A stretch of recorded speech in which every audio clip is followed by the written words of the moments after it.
नमस्कार, प्रणाम। एक बार पुनः आप सभी का स्वागत करता हूं मैं दत्ता महोदय में। हम लोग लखनऊ विश्वविद्यालय में LLB 3 years course 5 years course में आपके सेमेस्टर एग्जाम्स के अलग अलग विषयों के टॉपिक्स को लेकर के लगातार बात कर रहे हैं। और जो आपका LLB 3 ईयर्स कोर्स में 4th सेमेस्टर का आज का पेपर रहा होगा CRPC का। उम्मीद है कि CRPC आपका बढ़िया गया हो।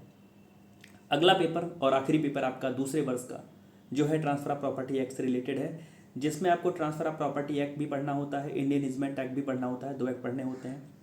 तो ये पेपर खत्म होते ही आपका 2 वर्ष LLB का पूरा हो जाएगा। उसके लिए अग्रिम शुभकामनाएं, बधाई सबको। TPA के पेपर की हम बात करने वाले हैं आज। ईजमेंट के सवालों की बात करने वाले हैं कि TPA से ईजमेंट से आपको कौन से सवाल मिलने की संभावना है। TPA जब हम शुरुआत करते हैं उसकी पढ़ाई शुरुआत करते हैं तो प्रॉपर्टी के कंसेप्ट को पढ़ना शुरू करते हैं कि प्रॉपर्टी का मतलब क्या होता है, प्रॉपर्टी की मीनिंग क्या है। और प्रॉपर्टी को डिवाइड करते हैं आगे हम चल के मूवेबल प्रॉपर्टी में, ई मूवेबल प्रॉपर्टी में। चल संपत्ति, अचल संपत्ति का मतलब क्या होता है। फिर आते हैं ट्रांसफ़र पर। ट्रांसफ़र का मतलब क्या होता है, ट्रांसफ़र कौन कर सकता है, ट्रांसफ़र किसको कर सकता है, क्या जीवित व्यक्ति को ही ट्रांसफ़र हो सकता है, क्या फर्म को ट्रांसफ़र हो सकता है, क्या किसी इंस्टीट्यूट को ट्रांसफ़र हो सकता है, कौन सी वस्तुएं ट्रांसफ़र की जा सकती हैं, कौन सी वस्तुएं या पद हैं ट्रांसफ़र नहीं कर सकते। अगर किसी मंदिर के पुजारी का पद है तो क्या उसको ट्रांसफ़र किया जा सकता है। एक्शनेबल क्लेम को लेकर के सवाल रहते हैं कि एक्शनेबल क्लेम का मतलब क्या होता है, क्लेम का मतलब क्या होता है, उसके बाद एक्शनेबल क्लेम का मतलब क्या होता है। डेफिनेशन क्लॉज आप पढ़ते हैं, अटेस्टेशन का आपसे मतलब पूछा जाता है कि अटेस्टेशन का मतलब क्या होता है। और फिर उसके बाद जब हम आगे बढ़ते हैं तो जो प्रिंसिपल्स ट्रांसफ़र ऑफ प्रॉपर्टी को, उसमें से कुछ प्रिंसिपल्स हैं जो मैं कहूँगा निश्चित ही आउटडेटेड हैं, लेकिन आपके एकेडमिक्स के हिसाब से, आपके सिलेबस के हिसाब से चूँकि लिखा हुआ है तो पढ़ना मजबूरी है और पढ़ना पड़ेगा। तो कुछ प्रिंसिपल्स हैं। रूल है इलेक्शन का, डॉक्ट्रिन ऑफ इलेक्शन है, सेक्शन 35 में है। फीडिंग ग्रांट बाय स्टॉपेल है। स्टॉपेल आपने इंडियन एविडेंस एक्ट में पढ़ा होगा, वो उससे कुछ मिलता जुलता यहाँ पर एक व्यवस्था है। पार्ट परफॉर्मेंस का मतलब क्या होता है, ऑब्स्टेंसिबल ओनर का मतलब क्या होता है, दृश्यमान स्वामी का मतलब क्या होता है, अपेरेंट ओनर का मतलब क्या होता है। इंटरेस्ट कितने प्रकार का हो सकता है, कंटिजेंट इंटरेस्ट है, वेस्टेड इंटरेस्ट है, सम्माश्रित हित है और निहित हित है, इसका मतलब क्या होता है। ट्रांसफर में क्या है, कंडीशनल ट्रांसफर का मतलब क्या होता है, एब्सोल्यूट ट्रांसफर का मतलब क्या होता है, कब किसी ट्रांसफर पर कोई शर्त लगाई जा सकती है और शर्त किस प्रकार की लगाई जा सकती है, क्या जन्मे बच्चे को ट्रांसफर हो सकता है, एक्यूमुलेशन का मतलब क्या है, क्या प्रॉपर्टी को आप बांध के रख सकते हैं, क्या एक व्यक्ति प्रॉपर्टी को ट्रांसफर करते समय 10 लोगों को ट्रांसफर कर सकता है कि फला के बाद फला, फला के बाद फला को प्रॉपर्टी रहेगी, बांध के प्रॉपर्टी को रख सकता है क्या। और उसके बाद जब हम आगे बढ़ते हैं तो लीज मिलता है हमको। लीज है, लीज का मतलब पट्टा, आप सभी समझते होंगे। एक समय, एक निश्चित समय के लिए पट्टे की जो व्यवस्था है वो किस प्रकार से बनाई जाती है, पट्टे का पर्यावसान किस प्रकार से होता है, लीज खत्म कैसे होती है, एक्सटेंशन कैसे होता है। लीज के बाद लाइसेंस भी है। लाइसेंस का मतलब क्या होता है, आप सुनते होंगे फला चीज़ का लाइसेंस, ठेके का लाइसेंस। तो लाइसेंस का मतलब क्या है, अनुज्ञप्ति का मतलब क्या है। अनुज्ञप्ति में और लीज में अंतर खूब पूछा गया है, पट्टे में और अनुज्ञप्ति में अंतर खूब पूछा गया है। उसके बाद जब हम आगे बढ़ते हैं तो मॉर्गेज आपके लिए बहुत जरूरी हो जाता है। मॉर्गेज का मतलब बंधक से है। मॉर्गेज का मतलब क्या होता है और मॉर्गेज की kinds, simple mortgage, English mortgage, mortgage by deposit of title deeds और यूजुफ्रक्चुअरी मॉर्गेज है, एनामॉलस मॉर्गेज है। इस प्रकार के मॉर्गेज के कई सारे काइंड्स हैं, उनका मतलब क्या है। तो कुल मिलाकर के आपका TPA का अगर देखें तो होलसम सिलेबस है। अब बात करते हैं आपके सवालों की। सबसे पहला सवाल आपका, जैसे मैंने बताया कि वो ट्रांसफर ऑफ प्रॉपर्टी का मतलब से लेकर के, पहली चीज तो आपको जानना है कंसेप्ट ऑफ प्रॉपर्टी। प्रॉपर्टी का मतलब क्या होता है, किसी वस्तु को प्रॉपर्टी की परिभाषा में कैसे लाएंगे। क्या जो 100 रुपए की नोट है वो प्रॉपर्टी है, या क्या ये जो पेन है जिसको मैं ऐसे उठा करके हाथ में रख सकता हूँ, ये चल संपत्ति है, अचल संपत्ति है। घर आपका चल संपत्ति है, अचल संपत्ति है। तो प्रॉपर्टी की परिभाषा को कायदे से पढ़िए। उसके बाद आप ट्रांसफर ऑफ प्रॉपर्टी के कंसेप्ट को समझिए कि ट्रांसफर ऑफ प्रॉपर्टी में लिखा हुआ है कि by one living person to another living person. तो क्या एक व्यक्ति जो लिविंग पर्सन है वो केवल उसी व्यक्ति को ट्रांसफर कर सकता है जो दूसरा लिविंग पर्सन है, या जन्मे बच्चे को भी कर सकता है। तो एक सवाल आपको पढ़ना है कंसेप्ट ऑफ प्रॉपर्टी, मूल प्रॉपर्टी का अंतर और ट्रांसफर ऑफ प्रॉपर्टी के जो इसेंशियल्स हैं कि एक ट्रांसफर, एक शुद्ध, एक वैध ट्रांसफर ऑफ प्रॉपर्टी के लिए एक वैध अंतरण की आवश्यक शर्तें क्या है। उसके बाद जब हम आगे बढ़ते हैं तो जैसा मैंने अभी कहा कि transfer to an unborn person, transfer for the benefit of an unborn person, उसमें आपको अजन्मे बच्चे के लिए अगर ट्रांसफर करना है तो उसके पहले एक प्रायर इंटरेस्ट क्रिएट करना पड़ेगा जो जीवित व्यक्ति है उसके पक्ष में। जन्म लेते ही वो ट्रांसफर बच्चे को अब्सोल्यूटली ट्रांसफर हो जाता है। तो इस प्रकार से अजन्मे बच्चे को ट्रांसफर किया जा सकता है for his benefit, for her benefit, through creating a prior interest in the favour of a living person. इस प्रकार से आपसे सवाल पूछे जाने की उम्मीद है। और इसी में आपके साथ एक कंसेप्ट है परपीचुटी का मतलब क्या होता है, शाश्वतता का मतलब क्या होता है। क्या आप परपीचुटी क्रिएट कर सकते हैं? क्या आप एक श्रृंखला में ट्रांसफर कर सकते हैं? क्या आपने एक व्यक्ति को ट्रांसफर किया और कहा कि इसके बाद इनको ट्रांसफर होगा, इनके बाद इनको ट्रांसफर होगा, आप भले नहीं रह गए लेकिन आप चाहते हैं कि वो चेन ऊपर तक चली जाए। तो ऐसा नहीं है, प्रॉपर्टी आप बांध के नहीं रह सकते। एक टाइम पर आप केवल एक व्यक्ति को ट्रांसफर कर सकते हैं। आप जब बैनामा पढ़ते होंगे, बा या नामा, बैनामा, या जिसको बोलते हैं टाइटल डीड्स बोलते हैं, जो आपका सेल का जो एग्रीमेंट होता है, जो उसको आप अगर आप पढ़िए तो उसमें आप पाएंगे कि एक पक्षकार दूसरे पक्षकार को ही एक बार में ट्रांसफर करता है, 10 लोगों को नहीं। तो ट्रांसफर टू अनबॉर्न पर्सन और रूल अगेंस्ट परपेचुइटी सेक्शन 13-14 को कायदे से पढ़ करके आइए। फिर सवाल आता है रूल ऑफ इलेक्शन का, चयन का सिद्धांत। चयन का सिद्धांत क्या है? और चयन का सिद्धांत जब आप पढ़िए तो उसमें सुल्तानपुर के गांव के एक विलेज का, सुल्तानपुर के एक विलेज का, एक फॉर्म का, एक लैंड के पीस का एक एग्जाम्पल, एक इलस्ट्रेशन है। 10 में से 9 बार जब ये सवाल पूछा गया है तो उसी इलस्ट्रेशन पर बेस्ड सवाल पूछा गया है, उसी इलस्ट्रेशन को ही पूछ लिया गया है। तो जिस समय आप डॉक्ट्रिन ऑफ इलेक्शन पढ़ रहे हैं, जिस समय आप चयन का सिद्धांत पढ़ रहे हैं, उस समय कायदे से उस इलस्ट्रेशन को पढ़िए। आगे बढ़ते हैं तो दो रूल्स आपके लिए बहुत जरूरी हैं। एक है फीडिंग ग्रांट बाय स्टॉपेल, कि अगर आपने कोई ग्रांट स्टॉपेल से कर दी है तो उसके लिए अब आपकी क्या जिम्मेदारी है, उस व्यक्ति के ट्रांसफर को प्रोटेक्ट करने के लिए आपकी क्या जिम्मेदारी है। तो फीडिंग ग्रांट बाय स्टॉपेल। और लिस्ट पेंडेंस।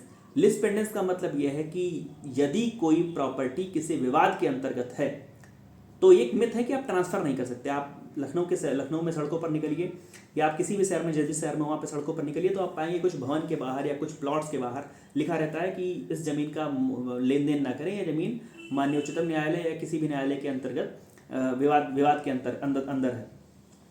तो उसका मतलब ये नहीं होता है कि आप उस जमीन का ट्रांसफर नहीं कर सकते हैं, बिल्कुल ट्रांसफर कर सकते हैं, लेकिन ट्रांसफर उन्हीं का वैध माना जाएगा जो कि जिनके पक्ष में न्यायालय का निर्णय आता है। कहने का मतलब यह है कि जो आपका ट्रांसफर है वो न्यायालय के निर्णय के अधीन है। हमारा और आपका अगर झगड़ा है, हम किसी को ट्रांसफर कर रहे हैं, उसने किसी को ट्रांसफर किया, उसने किसी को ट्रांसफर किया, एक चेन सी बनती जा रही है, मुकदमा चल रहा है। तो अगर वो निर्णय मेरे पक्ष में आएगा तो ये मेरी वाली चेन जो है अलाइव हो जाएगी, जीवित हो जाएगी, और आपकी चेन गड़बड़ हो, वो आप जानिए। तो लिस्ट पेंडेंस का मतलब कि during the pendency of suit आप अगर उसको ट्रांसफर कर रहे हैं तो वो जजमेंट आने के बाद, वो निर्णय आने के बाद जिसके पक्ष में निर्णय आएगा वो ट्रांसफर उसी के पक्ष का जो है वही वैध माना जाएगा। लिस्ट पेंडेंस का सिद्धांत। लिस्ट पेंडेंस आप समझ पा रहे होंगे, पेंडेंसी। उसके बाद हम अगर बात करें तो मॉर्गेज। और मॉर्गेज जब आप पढ़िए तो मॉर्गेज के एसेंशियल एलिमेंट पढ़िए। मॉर्गेज में देखिए कि जो उसके वो है सुवेडा, SCUEDA ऐसे करके आप पढ़ सकते हैं। Simple mortgage, mortgage by conditional sale, usufructuary mortgage, English mortgage, deposit of title deeds वाला मॉर्गेज, और एनामॉलस मॉर्गेज जो किसी प्रकार का नहीं, वो एनामॉलस में आता है। तो ये जो मॉर्गेज, आप मॉर्गेज के काइंड्स पढ़ते हैं, इसमें ये देखिए कि किस मॉर्गेज में आपको पोजीशन देना पड़ता है, किस मॉर्गेज में आपको पोजीशन नहीं देना पड़ता है, किस मॉर्गेज में, किस बंधक में आपको प्रॉपर्टी का पोजीशन सामने वाले को ट्रांसफर करना पड़ेगा, किस में ट्रांसफर नहीं करना पड़ेगा। तो मॉर्गेज को कायदे से पढ़ करके आइए। मॉर्गेज के बाद जो इंडियन ईजमेंट एक्ट आपके लिए, जो चौथी यूनिट है, वो आपके लिए बहुत इंपॉर्टेंट है। ईजमेंट का मतलब क्या होता है, सुखाधिकार का मतलब क्या होता है। आपके घर के बगल में एक रास्ता है जहाँ से नाली का रास्ता है, और 50 वर्षों से उस पर आपके जो घर का वेस्ट है, जो वेस्ट वाटर है वो जाता है, नाली का पानी जाता है, लेकिन है वो किसी दूसरे की संपत्ति। तो क्या वो संपत्ति जिस पर जो नाली का रास्ता है, या पगडंडी है जिसको चक्रोट बोलते हैं आप घरों में, जिस रास्ते से आप जा रहे हैं, भले वो आपका नहीं है, तो क्या आपका उस पर सुखाधिकार बनता है? क्या जिस ओर से आपका पानी आ रहा है, जिस ओर से आपके लिए हवा आ रही है, उस रास्ते को 100 सालों से आप यूज कर रहे हैं, तो क्या उस रास्ते पर कोई व्यक्ति अगर भवन का निर्माण करना चाहता है, छज्जा लगाना चाहता है, ऊंची बिल्डिंग खड़ी करना चाहता है, तो क्या वहां पर आपके पास ईजमेंट्री राइट है कि आप उसको ऐसा करने से रोकें? डोमिनेंट हेरिटेज का मतलब क्या होता है, कौन क्लेम कर सकता है, कौन ईजमेंट्री राइट मांग सकता है, कौन नहीं मांग सकता। क्या आपके घर के लिए मैं आकर के ईजमेंट्री राइट मांग सकता हूँ? तो ईजमेंट एक्ट के फीचर्स को पढ़िए, ईजमेंट एक्ट के प्रीएम्बल को पढ़िए, और देखिए कि ईजमेंट एक्ट बनाया किस लिए गया। बहुत सारी चीज़ें उसमें केस लॉज के माध्यम से ओवर रूल कर दी गई हैं, वो बहुत ज़्यादा चलन में तो नहीं है, उसके लिए विशेष नियम अलग से बना दिए गए हैं। लेकिन आपके, जैसा मैंने कहा कि चूंकि थोड़ा सा पुराना सिलेबस है, जैसे इसमें 1-2 प्रिंसिपल है जो बेनामी ट्रांजेक्शन एक्ट आने के बाद से उसको खत्म कर देना चाहिए, लेकिन अभी हैं तो ठीक है। तो आप इजमेंट एक्ट में फीचर्स को पढ़िए और आप दोनों पक्षकारों को पढ़िए, दोनों पक्षकारों के नाम पढ़िए, उनके राइट्स ड्यूटीज़ पढ़िए और देखिए कि कौन व्यक्ति इजमेंट्री राइट क्लेम कर सकता है। उसके बाद इंटरेस्ट की हम बात करें अगर, तो आपके लिए एक जरूरी है, पहली यूनिट में भी है, तीसरी यूनिट में भी है, कि इंटरेस्ट का मतलब क्या होता है, वेस्टेड इंटरेस्ट और कंटिजेंट इंटरेस्ट का मतलब क्या होता है, उसमें अंतर क्या है, अंतर कायदे से पढ़ करके आइएगा। उसके बाद एक चीज़ जो ऊपर की छूट रही है डेफिनेशन क्लास में, जैसे एक्शनेबल क्लेम की डेफिनेशन है, और सेक्शन 6 आपके लिए बहुत जरूरी है। सेक्शन 6 आपके लिए बहुत जरूरी है। व्हाट में भी ट्रांसफर्ड आपकी हेडिंग है और उसमें चीज़ें लिखी हुई हैं क्या नहीं ट्रांसफर हो सकती। तो प्रयास करिए कि उसमें से कम 5-7 चीज़ों को याद रखिएगा, क्योंकि कई बार ऐसा हुआ है कि उसमें आपसे सवाल एक पूछा गया कि निम्न में से कौन सी चीज़ ट्रांसफर हो सकती है या निम्न में से कौन सी चीज़ नहीं ट्रांसफर हो सकती। फिर आपको नीचे से 3-4 आपको चीज़ें दे दी गई और आपको बताना है। ऑफिस ऑफ अ प्रीस्ट ये ट्रांसफर हो सकता है या नहीं, पेंशन सैलरी ये ट्रांसफर हो सकता है नहीं, इस प्रकार से सवाल पूछा गया है। डेफिनेशन के बाद अगर हम बात करें तो 2 आपके लिए प्रिंसिपल्स और जरूरी हैं। फ्रॉडलेंट ट्रांसफर, इसको कपटपूर्ण अंतरण बोलते हैं। कब किसी ट्रांसफर को कपटपूर्ण अंतरण बोलेंगे, और कब अगर ये कपटपूर्ण अंतरण ए ने बी को कर दिया, 2 पार्टी के बीच में हो गया, तो अब उस दूसरे व्यक्ति के हित की रक्षा के लिए ट्रांसफर ऑफ प्रॉपर्टी एक्ट क्या कहता है। और पार्ट परफॉर्मेंस का सिद्धांत, भागिक पालन का सिद्धांत, कब कहा जाएगा कि आपने अपना पार्ट परफॉर्म कर लिया है ट्रांसफर ऑफ प्रॉपर्टी के पर्सपेक्टिव में, ट्रांसफर ऑफ प्रॉपर्टी के अकॉर्डिंग। केस लॉज की बात बहुत चलती है कि केस लॉज, जैसे transfer to an unborn person में केस लॉज आप लिख सकते हैं। रूल ऑफ इलेक्शन जिस केस लॉ से आया है उसको ढूंढिए और बैरेक्ट पर भी नोट करिएगा, और यहाँ भी अगर सवाल आता है तो उसको नोट करिएगा। और प्रयास करिए कि 2 पक्षकारों के माध्यम से, एबी के माध्यम से, आबा के माध्यम से, इलस्ट्रेशन के माध्यम से, दृष्टांत के माध्यम से अपनी बात को समझाने का प्रयास करिए। कई बार ये सारे सिद्धांत एक जैसे आपको लगते हैं और कई बार इन सारे सिद्धांतों में थोड़ा सा हौच पौच इसलिए भी हो जाता है कि उनकी जो सोल है वो एक जैसी है, कि बार बार आपको एक पक्षकार के राइट को प्रोटेक्ट करना है, तो वो थोड़ी सी बातें इधर की उधर जाती हैं। तो अगर आपको लग रहा है कि आप अपनी बात से बहुत ज़्यादा अच्छे से सहमत समझा नहीं पाए हैं, तो नीचे आप बढ़िया एक इलस्ट्रेशन दे दीजिए, एबी करके आप एक इलस्ट्रेशन दीजिए, वहाँ से समझने में भी आसानी हो जाती है, जो चेक कर रहे हैं उनको भी और आपको भी। तो हो सकता है आपके लिए थोड़ा सा कंटेंट ऐड करने में और संभावना बन जाए। तो 3 इयर्स 4th सेमेस्टर लखनऊ विश्वविद्यालय के 3 इयर्स 4th सेमेस्टर बैच के लिए बड़ा दिन है टीपीए का आपका जब भी पेपर होगा, क्योंकि इस पेपर के बाद आपको सेकंड ईयर से मुक्ति मिल रही है और आप जा रहे हैं अपने अंतिम वर्ष में, विधि के पाठ्यक्रम के अंतिम वर्ष में। ढेर सारी शुभकामनाएं आप सभी के लिए, और आपके किसी प्रकार के सुझाव के लिए कमेंट बॉक्स हमेशा खुला रहता है। तो जुड़े रहिए हमारे साथ। धन्यवाद। अगली बार फिर मिलेंगे। प्रणाम।